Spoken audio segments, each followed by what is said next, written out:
یەکەم شەهید نییە لە هەرێمی کوردستان بەداخەوە پێشینەی ترمان هەن وەخوازیارم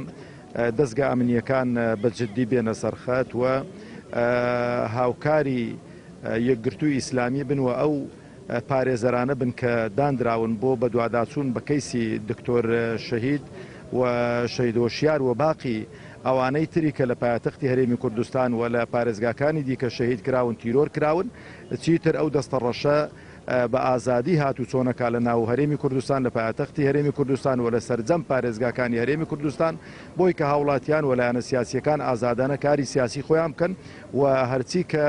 بە حەقی دەزانن لە جێوێکی ئارامدا ڕای بگەێنن بەبێ ئەوەی کە هەڕەشەی تیرۆری تۆقاندن و ئەویان لەسەر بێتن. خوازیارینکەوە دوایین خوێن بێ بەناحەق دەڕژێ لە هەرێمی کوردستان و ئەو خوێنانە شیوادارم کە بزر نەبن. دەستگا ئەمنیەکان بە دەرەجە یەکەم بەرپرسن کە بە تایبەتی لە کەیسی دیکە ڕایان گاندووە کاولێر کۆنتترۆل کراوە بە هەموو کوچە و کۆڵانەکانی بە کامیڕای چاودێری خوازیارمەوە بە فعلی بە عملی جێبەجێ بکەن کە بە زووترین کاتەوە بکوژانە بە خەڵکی هەرێمی کوردستان بناسیێن.